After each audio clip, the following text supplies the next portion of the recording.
مسجد میں. تو جناب عائشہ صدیقہ فرماتی ہیں حضور سوتے ہوئے بیدار ہو گئے. حضور طامت سمیٹی, فوراً سر کے اوپر کپڑا رکھا. میں نے کہا حضور کہاں جا رہے ہیں؟ فرماتی ہے میں نے ایک دفعہ پوچھا تو حضور نے 3 دفعہ فرمایا میرا حالہ آ گیا ہے, میرا حالہ آ گیا ہے, میرا حالہ آ گیا ہے, ختیجہ کا بیٹا آ گیا. میرے رسول پاک صلی اللہ علیہ وسلم نے بی بی کے رشتوں کا جو تقدس بیان کیا اس کو سمجھیے. فرمایا حالہ آیا ہے, بیدار ہو کے خود تشریف لے گئے. اور یہ تو حالہ تھے نا, بڑے بیٹے حضرت خدیجہ کے سب سے, ان کا نام ہند تھا. اور حضرت ہند سے کوئی بندہ تعارف پوچھتا نا, نبی پاک کا جو حلیہ ملتا ہے نا کتابوں میں, سیرت کی کتابوں میں, حضور کا مکھڑا کیسا تھا. مکھ چند بدر شاشانی ہے, متھے چمک دی لاٹ نورانی ہے, کالی زلف تیاک مستانی ہے, مخمور اکھی ہیں مد بریاں. یہ جو حضور کا حلیہ ملتا ہے نا, یہ حضرت ہند کا بیان کیا ہوا ہے. وہ بیان کیا کرتے تھے کہ نبی پاک کی آنکھیں کیسی تھی, حضور کے جلوے کیسے تھے. وہ بیان حضرت خدیجہ کے بیٹے ہیں. کوئی ان سے پوچھتا کہ بڑے راضی رہتے ہو, ہند بڑے راضی رہتے ہو, تو حضرت ہند کیسے راضی کیسے نہ رہوں, راضی کیسے نہ رہوں. میرے بھائی کا نام علی المرتضیٰ ہے, بہن کا نام فاطمۃ الزہرا ہے, ماں کا نام خدیجۃ الکبریٰ ہے, اور باپ کا نام محمد مصطفیٰ ہے. میں راضی کیسے نہ رہوں. حضرت خدیجۃ الکبریٰ کے رشتوں کے ساتھ رسول اللہ کا پیار, ان کے رشتے. کنز المال میں حضرت عائشہ صدیقہ کی حدیث ہے. جناب عائشہ فرماتی ہیں دوپہر کو حضور آرام کرتے تو کوئی آیا نہیں کرتا تھا. ایک دن ایک بوڑھی آ گئی دروازے پہ, اس نے چھڑی پکڑی ہوئی. کہتے وہ اندر آئی تو نبی پاک بڑی تیزی کے ساتھ اٹھے. حضور سید عالم نے قریب بٹھایا. دیر تک حضور باتیں کرتے رہے, دیر تک گفتگو ہوتی رہی. فرماتے ہیں حضور نے اسے کوئی اضافی وقت دیا. عام صحابہ اس وقت آتے نہیں تھے, حضور کے آرام کا وقت تھا, اضافی وقت دیا نبی پاک. اور فرماتے ہیں جب وہ جانے لگی تو نبی پاک نے تحفے بھی عطا فرمائے. اور پھر ایک غلام سے, حضرت بلال سے یا کسی غلام سے فرمایا کہ ساتھ جاؤ اور گھر چھوڑ کر کے آؤ. نبی پاک صلی اللہ علیہ وسلم نے اعزاز دیا. حضرت عائشہ صدیقہ فرماتی ہیں دیر تک ملاقات بھی, تحفے بھی, انفرادی ملاقات. بعد میں نبی پاک صلی اللہ علیہ وسلم لیٹ گئے. میرے دل کے اندر خیال آیا کہ حضور جائیں گے, اور جب رات کو واپس آئیں گے تو پھر میں پوچھوں گی کہ حضور یہ بی بی کون ہے, حضور اب آرام کر رہے ہیں. فرماتی ہیں میرا خیال تھا کہ یہ سوال شام تک میرے ذہن میں رہے گا کہ یہ کون ہے. آپ نے بڑا اعزاز دیا, دروازے تک چھوڑنے گئے. حضرت عائشہ صدیقہ فرماتی ہیں میں سوچ رہی تھی آرام کر رہے ہیں, اور میں نے جیسے ہی نگاہ ڈالی تو حضور تو گہری سوچ میں گم ہے, نبی پاک سوچوں میں گم ہے, اور آنکھیں کھلی ہوئی. فرماتی ہے میں قریب جا کے بیٹھی, قدموں پہ ہاتھ رکھا. میں نے کہا محبوبہ یہ بی بی کون تھی, اتنی دیر آپ نے ملاقات کی اور وہ چلی گئی ہے, تو ابھی خیالات ہیں, تصورات ہیں. فرماتی ہے میں نے پوچھا تو مصطفیٰ کی آنکھوں میں آنسو آ گئے. نبی پاک رو دیے, اٹھ کے بیٹھ گئے. میں نے کہا حضور کیا ہوا, میں نے تو آپ کو پریشان کر دیا, میں معذرت چاہتی ہوں. حضور نے فرمایا عائشہ ایسی کوئی بات نہیں, اس بی بی کے بارے میں پوچھتی ہو جسے میں نے زیادہ عزت دی ہے, زیادہ پیار کیا ہے, ذرا زیادہ اس کے ساتھ میں نے توجہ کی ہے. ہاں یا رسول اللہ میں نے انفرادی رنگ دیکھا ہے, روٹین سے بڑھ کر آپ نے محبت فرمائی. تو میرے مصطفیٰ نے فرمایا یہ جو عورت آئی تھی نا, جو میرے پاس بیٹھی رہی ہے, یہ میری زوجہ جناب خدیجہ کی سہیلی ہے, یہ حضرت خدیجہ کی سہیلی ہے, جناب خدیجہ کی سہیلی. فرمایا یہ مکے میں خدیجہ سے ملنے آیا کرتی تھی, خدیجہ اسے وقت دیتی تھی, پاس بٹھاتی تھی, کھانا کھلاتی تھی, دکھ سکھ سنتی, اور تھوڑی غریب ہے, جب یہ جاتی تھی تو خدیجہ تحفے بھی دیتی تھی. فرمایا آج جب یہ آئی ہے تو خدیجہ کی یادیں تازہ ہو گئی. دیر تک میں نے اس سے بات کی ہے, گفتگو کی, جاتے دفعہ تحفہ دیا, اس لیے کہ حسن العہد من الایمان, اچھے طریقے سے وعدہ نبھانا یہ بھی ایمان کا حصہ ہے. اچھے طریقے سے عہد نبھانا, تعلقات نبھانا یہ بھی ایمان کا حصہ ہے. حضرت خدیجہ کی سہیلیوں سے رسول اللہ صلی اللہ علیہ وسلم کا رشتہ, پہلی وحی نازل ہوئی نبی پاک پر. اب حضور جب ابتدائے وحی کے ایام آئے تو حضرت خدیجہ فرماتی ہیں رسول پاک غار حرا میں چلے جاتے, کئی دن وہاں رہتے. پہلی وحی آئی تو قرآن مجید کی تاثیر یہ ہے کہ لو انزلنا ھذا القرآن علی جبل لرأیتہ خاشعا متصدعا من خشیۃ اللہ. فرمایا اگر میں پہاڑوں پہ نازل کروں قرآن کو تو وہ بھی میرے خوف سے ریزہ ریزہ ہو جائے. اتنی تاثیر ہے. جب حضور کے قلب اطہر پر آیا تو نبی پاک کامتے ہوئے کھا رہا ہے, زملونی زملونی, مجھے چادر اڑاؤ چادر اڑاؤ. حضرت خدیجہ نے چادر دی, بیٹھ گئے. کہا خدیجہ آج کوئی آنے والا آیا ہے, اقرأ بسم ربک الذی خلق, یہ آیات اس نے مجھے دی ہیں اور میں بڑے خوف کے عالم میں ہوں.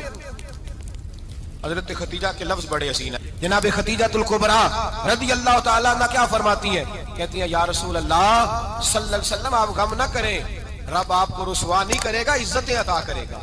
اور دلیل کیا ہے؟ حضرت خدیجہ فرمانے لگی دلیل یہ ہے کہ آپ غریبوں کی مدد کرتے ہیں، مسکینوں کا خیال رکھتے ہیں، اور محبوبہ کمزوروں کا بوجھ آپ اٹھاتے ہیں۔ جس کے اندر یہ خوبیاں ہوتی ہیں اللہ اسے عزت ہی عطا فرمایا کرتا ہے۔ حضرت خدیجہ الکبریٰ رضی اللہ تعالیٰ عنہ سب سے پہلے نبی پاک پہ ایمان لائی۔ بڑا مشکل ہوتا ہے، ہمارے جو فلسفے کے لوگ ہیں وہ کہتے ہیں بہت بڑا ولی اللہ بھی ہو تو بیوی اس کی مان جائے، یہ مشکل ہوتا ہے کام، یہ مشکل ہوتا ہے۔ حضرت خدیجہ الکبریٰ رضی اللہ تعالیٰ عنہ سب سے پہلے ایمان، اور کس طرح کا ایمان؟ کس طرح کا ایمان؟ ابن ماجہ میں روایت ہے، غور کرنا، حضرت قاسم نبی پاک صلی اللہ علیہ وسلم کے صاحبزادے، حضور کی 6 اولادیں، 4 بیٹیاں 2 بیٹے حضرت خدیجہ سے ہوئے، 4 بیٹیاں اور 2 بیٹے۔ دھوکہ دیتے ہیں بعض لوگ، کہتے ہیں حضرت خدیجہ کی ایک ہی بیٹی تھی، حضرت قاسم حضور کے بیٹے تھے، وہ وصال کر گئے۔ حضرت خدیجہ ابھی دودھ پلاتی تھی کہ شہزادے پردہ کر گئے۔ ایک دن گھر میں بیٹھی ہوئی تھی تو کہنے لگی یا رسول اللہ صلی اللہ علیہ وسلم، میرے بیٹے قاسم کے حصے کا دودھ میرے وجود میں بھر آیا ہے، کاش میرا رب اتنا موقع دیتا کہ میرا بیٹا مدت رضاعت ہی پوری کر لیتا، وہ دودھ پی لیتا۔ نبی پاک نے فرمایا خدیجہ تو غم نہ کر، اللہ تبارک و تعالیٰ نے تیرے بیٹے کی مدت رضاعت جنت میں پوری کر دی ہے، جنت میں پوری کر دی ہے۔ اور نبی پاک نے اپنا اختیار بیان فرمایا ابن ماجہ میں، رسول پاک نے فرمایا اگر تو کہے تو میں یہاں بیٹھے بیٹھے تجھے تیرے بیٹے کی آواز سناؤں، عرض کروں رب کی بارگاہ میں ابھی تجھے سناؤں تیرے بیٹے کی بات، ابھی وہ جنت میں بولے۔ لطف نہیں آیا آپ کو اس بات کا؟ میں ابھی سناؤں تجھے بات، سیاستہ کی روایت، ابھی سناؤں تیرا بیٹا بولے گا جنت میں، آواز یہاں مکے میں آئے گی، سناؤں؟ بڑے لوگ کرامت دیکھنا چاہتے ہیں، معجزہ دیکھنا چاہتے ہیں، کہتے ہیں نہیں میں تو وہ دیکھ کے آؤں گا۔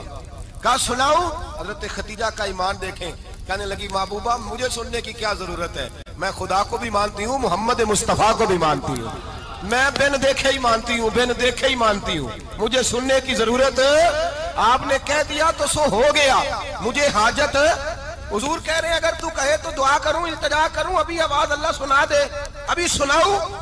حضرت خدیجہ کہتی ہے نہیں حضور میں بن دیکھے ہی، میں ان لوگوں میں سے نہیں ہوں جو پہلے دیکھ داکھ کے آئیں، پلٹ کے آئیں، دیکھ کے سودا کریں، میں تو ان لوگوں میں سے ہوں جو بن دیکھے مانا کرتے ہیں، یؤمنون بالغیب کی قائل، رسول اللہ صلی اللہ علیہ وسلم پہ ایمان لائے۔ اور پھر نبی پاک صلی اللہ علیہ وسلم نے جیسا کہا حضرت خدیجہ نے ویسا کیا۔ اور حضرت عائشہ کی روایت ایسی بھی ملتی ہے، جناب عائشہ سے کسی نے پوچھا تھا کسی نے جنت کی نعمتیں بھی کھائی ہیں؟ تو حضرت عائشہ کہنے لگی ہاں، ایک دفعہ نبی پاک نے جنت کے انگوروں کا خوشہ توڑ کے حضرت خدیجہ کو کھلائے تھے، وہ انگور وہاں سے توڑ کے جناب خدیجہ کو حضور نے انگور کھلائے تھے۔ نبی پاک صلی اللہ تعالیٰ علیہ وسلم پر ایمان لائی، ہر موقع پر حضور کا ساتھ دیا، تکلیفیں دیکھی، آزمائشیں دیکھی۔ حضرت خدیجہ کا جو وقت حضور کے ساتھ گزرا ہے نا، وہ سارا آزمائشوں کا وقت ہے۔ 15 سال شادی کو ہوئے تو نبی پاک نے اعلان نبوت کیا، باقی کے 10 سال 25 سال کی رفاقت رہی، سخت مسئلہ تھا، کفار کی مخالفت، بہت زیادہ مال تھا، پھر غربت آئی، پورا مکہ سلوٹ کرتا تھا، پھر وہ سارا شہر مخالفت کرنے لگا۔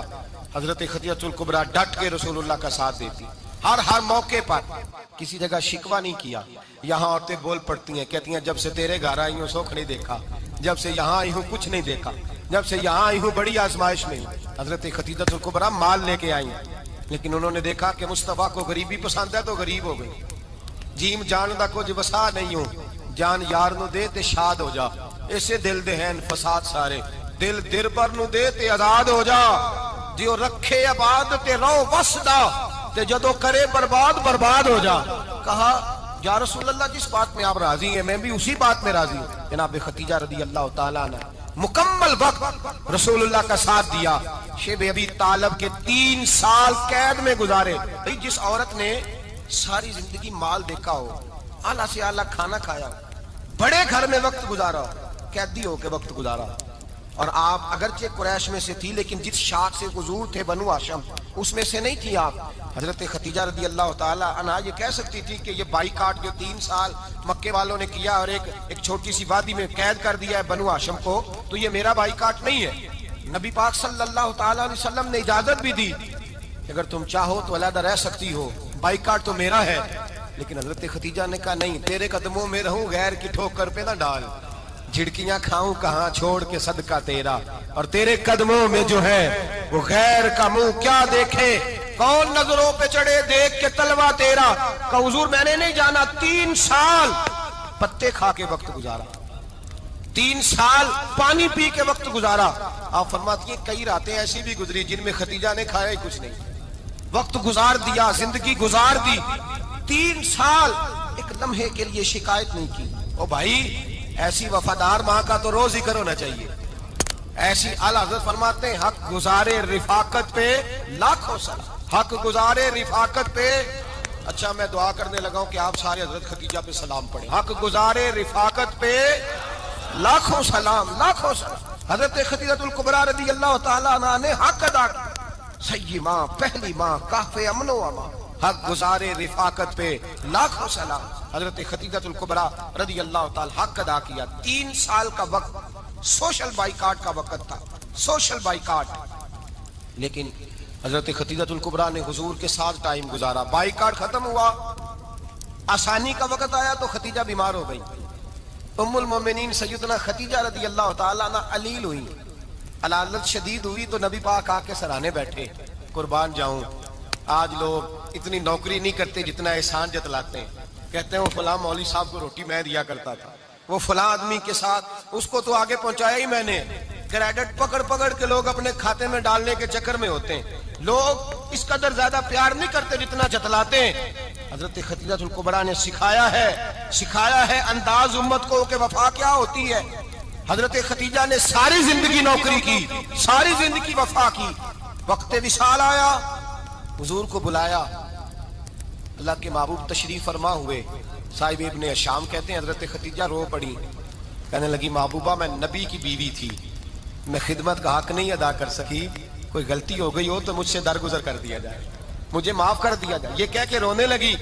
نبی پاک نے فرمایا تو غلطی کی بات کرتی ہے، خوش ہو جا، میرے رب نے وعدہ فرمایا ہے کہ تو دنیا میں بھی میری بیوی ہے تو جنت میں بھی تو ہی میری بیوی بنے گی۔ وعدہ کیا ہے اللہ تبارک و تعالی، میں نے تجھے پسند کیا ہے، جنت میں بھی تو ہی میری بیوی ہے۔ میرے نبی کریم سید عالم صلی اللہ علیہ وسلم نے حضرت خدیجہ الکبریٰ رضی اللہ تعالیٰ عنہ سے اس قدر زیادہ، حضرت عائشہ فرماتی ہیں اکثر گھر میں اکثر نبی پاک حضرت خدیجہ کا ذکر چھیڑ دیتے۔ یہاں تو آدمی بہن کا ذکر نہیں نہ کر سکتا بیوی کے سامنے، اماں کا ذکر نہیں کر سکتا، معاملہ خراب ہو جاتا، بڑا مشکل ہو جاتا، مشکل ہے۔ حضرت عائشہ صدیقہ بظاہر تو سوکن تھی نا، لیکن حضرت عائشہ بیان کرتی ہیں، کہتی ہیں نبی پاک سب سے زیادہ حضرت خدیجہ کا ذکر کرتے تھے گھر میں، اکثر ذکر ہو۔ خدیجہ یوں کرتی تھی، خدیجہ یہ کام اس طرح کرتی تھی، خدیجہ کا یہ رنگ ہوتا تھا، اس کا یہ طریقہ ہوتا تھا، اس کا یہ طرز حیات تھا، وہ ایسے چلتی تھی، وہ ایسے، اکثر حضور بیان کرتے۔ حضرت عائشہ فرماتی ہے مجھے رشک ہوتا، رشک، ناز کرتی میں، کیا مقدر ہے خدیجہ کے۔ کہتی ہے ایک دن نا میں نے کہا ذرا بات تو کروں، کہتی ہے نبی پاک گوشت لائے، مجھے کہا عائشہ ذرا گوشت صاف کرو، پکاؤ اور ذرا شوربہ زیادہ کرنا۔ کہتی ہے میں نے وہ گوشت لیا، صاف کرنے لگی، میں نے کہا حضور شوربہ کیوں زیادہ کرنا ہے، مہمان آنے والے ہیں، کچھ لوگوں کو آنا ہے۔ تو نبی پاک نے فرمایا نہیں آنا تو کسی نے نہیں، مجھے پتا چلا ہے مدینے میں خدیجہ کی کچھ سہیلیاں آئی ہیں، میرا دل کرتا ہے کچھ سالن بطور تحفہ ان کو بھی بھیج دوں، تو ذرا زیادہ پکانا، خدیجہ کی سہیلیوں کو میں نے سالن بھیجنا ہے، تحفہ دینا ہے۔ حضرت عائشہ کہتی ہیں ایک جملہ ہلکا سا، بے ضرر سا، بڑا دھیما سا، بچ کے بڑا اپنے آپ کو محتاط کر کے، میں نے کہا یا رسول اللہ صلی اللہ علیہ وسلم آپ خدیجہ کا ذکر بہت کرتے ہیں، حضور وہ تو عمر میں 15 سال بڑی تھی، یا رسول اللہ صلی اللہ علیہ وسلم اللہ نے آپ کو جوان اور خوبصورت بیویاں دی، آپ خدیجہ کا ذکر کرتے ہیں۔ فرماتی ہیں یہ بات کہہ کے میں خاموش ہو گئی، میرا خیال تھا جواب آئے گا، دیر ہو گئی، حضور جواب نہیں دیتے۔ کہتے ہیں میں نے یوں نظر اٹھا کے دیکھا تو چہرہ مبارک سرخ ہو گیا، اور رسول پاک نے فرمایا عائشہ آج بات کی ہے، آج کے بعد یہ بات نہ کرنا۔ میں نے کہا حضور کیا ہوا؟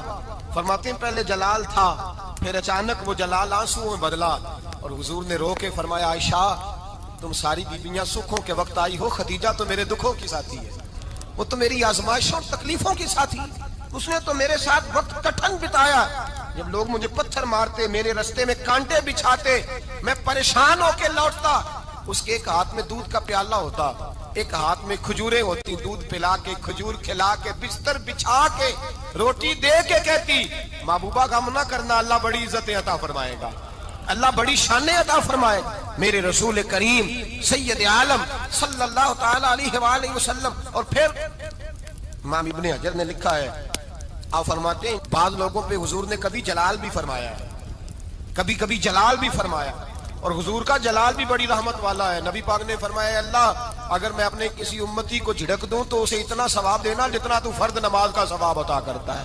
حضور کا تو جلال بھی کرم والا ہے، کرم والا جلال ہے رسول پاک کا۔